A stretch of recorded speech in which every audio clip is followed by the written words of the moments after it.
You wake up one morning, you don't feel like you got the best night of sleep. You roll over, open up your phone, go to Instagram, TikTok maybe, whatever, pick your poison. And then you remember the new law that was put in place.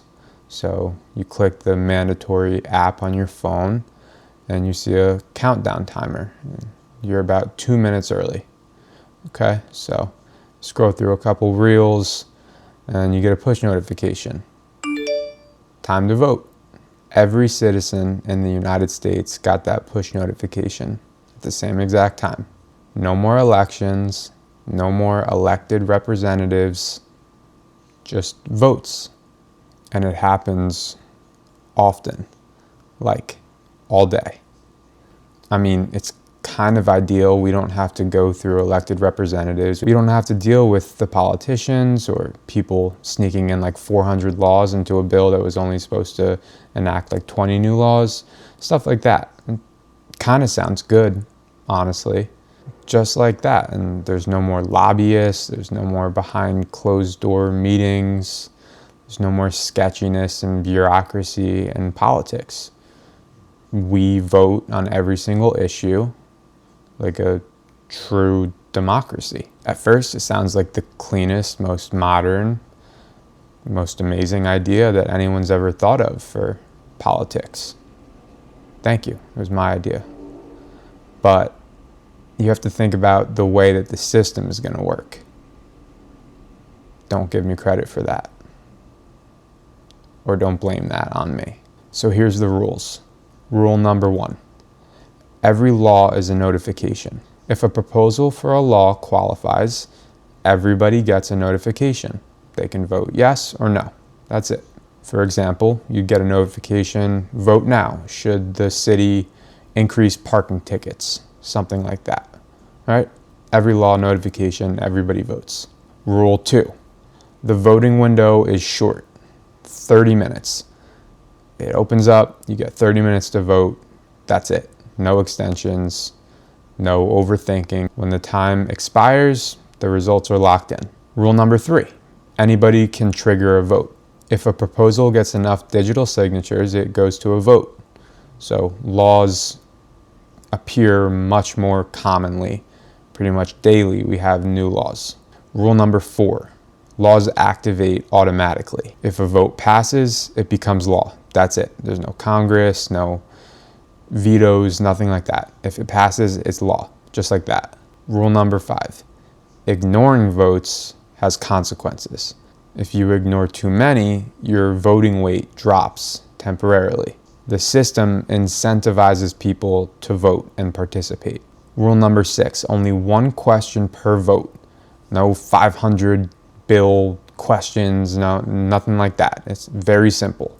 One question per vote, yes or no. Very simple. Rule number 7, voting time is not standard, not structured, not planned, completely random. The notifications can appear at any time, middle of the night, early in the morning, middle of the day, while you're in a meeting, anytime voting can be on. So with these rules in mind, let's jump in. It's a Tuesday morning, let's call it, let's do Thursday. It's a Thursday morning, and you're a normal person, not a politician, not really up to date with whatever politicians do on most Thursday mornings. Just a normal guy with a phone. Then the first notification pops up. Vote number 1 of the day on this Thursday morning. Thing is, it's like 4:43 in the morning and you're exhausted. You didn't fall asleep until like 2 a.m. So you're kind of not even looking at your phone and you just sort of hit yes or no. You don't even read the question. Immediately, the pattern starts setting in that voting is kind of just like deleting spam emails. Like you're just in and out, kind of have to do it. Nobody likes to do it, but you're not really thinking about it. Is it really having the intended effect? I don't know. You go back to sleep, you wake up at a more normal time. It's like 7:30, 7:45. Vote number 2 comes right up.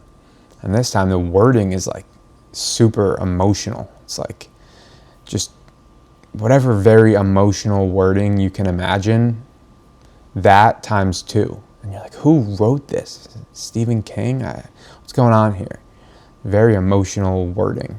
And then you wonder who even writes these prompts. Nevertheless, you click yes or no, and vote number 2, out for the day. You prep for your day, you're ready, you head out the door, run to the gym for a quick workout, and then to work. Everything's going good. You're in a meeting with your boss and some of your boss's bosses, and another vote comes in, but everyone pulls out their phone at the same time. This isn't just a you problem of having to vote. Everybody has to vote, whether your net worth is $10,000 or $10 million. Everyone in that room pulls their phone out and votes, but people rush it, and you can tell this is not really working as it was planned, because you're pretty sure the CEO didn't even look at the prompt. He doesn't even know if he pressed yes or no. He just saw the notification of, oh, time to vote. And he was like, all right, whatever, and click this one. Move on. And that's probably what most Americans are doing. Not even an hour and a half goes by. It's like 4:30, nearing the end of the workday. You realize that you've skipped like 4 votes. They just came in succession. Boom, boom, boom, boom, boom. Votes. And you missed it. I don't know. You were doing work or flirting with your work crush or something. Smoking a cigarette. I don't know. You're doing something else. Didn't have your phone, so you missed a couple votes. So what? And then you get a notification and it says, warning, you missed 4 votes today. Tomorrow your voting power will be diminished. Keep up the great work, something like that. I don't know, something that the American government would send out. And you don't really care, but you're like, all right, word, voting power diminished, I'll get back to it. But at this point, it's such a chore. Democracy is just such a chore. And the sad part is you actually wanted this to happen. You wanted to be able to vote on issues that mattered to you. You wanted to remove politicians. You wanted all of this. And now here you are dreading the idea of getting another notification about voting over which stupid bird should exist. You don't care about these things. You start wondering to yourself whether your vote mattered more before the system was implemented or now. Because it feels like no matter what you click, the outcome is kind of just a toss-up, kind of a flip of a coin. You drive home from work, you're kind of bummed out on this whole dystopian future thing, and you notice something weird. You catch it. You think you're the only one that catches it. Some other people catch it. You're never the only one, but you do catch it. And it's another notification, another vote, with a little bit different wording, but the same message from the second vote this morning. And you're like, I just voted on this, I think. And it dawns on you, like, whoever's in charge is doing A/B testing on this right now. You know, which one works better? Which one elicits more votes? What is going on? That's not the point here. We just voted on this issue. How did this one get signed and proposed to the entire American public? How many people have recognized this as something that they voted on earlier today? Later that night, you're thinking about it and you realize the system was gamed as soon as it started. Groups are able to mass sign petitions, and the people in power aren't going to relinquish that power. And there's already small groups of elites that are tracking the best notification times, the best language to use for votes, things like that. And you have the thought, like, oh, voting isn't where the power is. This is the opposite of what was kind of proposed to us. It's not about the voting. So what is it about?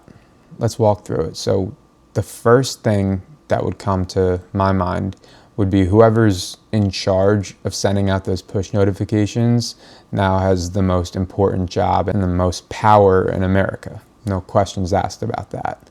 They essentially control the narrative and control what's being seen, almost in a mandatory sense, by all Americans. Think about it like this. If you control the menu, you control the outcome. Imagine you're a chicken dealer. You deal chickens, not like a dealer like that. You're a wholesale chicken guy, all right? You're a wholesale chicken guy, and you really want to keep selling your chickens. So the menu that you make is grilled chicken, fried chicken, chicken legs, chicken breast, drumstick chicken, chicken wings, other types of chicken, rotisserie chicken, all the chicken, right? But that menu doesn't have the option for beef. That menu doesn't have the option for salad. There's this illusion of control because you think you're choosing. You think you're like, oh, roasted chicken sounds great. All the other options are also chicken. All right, so that's one wrinkle kind of thrown into the system. Let's see what happens when we keep peeling it back. We also start to realize that attention really matters more now than it ever did, because it's not really about how many people you can get to vote on your particular issue, even with the curated menu, let's call it. But if you know the times when most people are inattentive or asleep, or geographically who's going to vote in a certain way, and you can leverage those times, then you can sort of predict the outcomes. So people start putting out some riskier laws, or laws that might not have passed through Congress and a Senate and everything like that at odd times when maybe most people are at work or feeding their kids or something like that, right? Like imagine you have a law that parents wouldn't like. It's not a political video, so I'm not gonna propose the law, but just a law that parents wouldn't like. Now imagine if the vote on that law went out at like 7:30 in the morning, when all parents are tending to their children. Those parents are a lot less likely to vote no on that law at that time. And you can extrapolate that to like literally everything.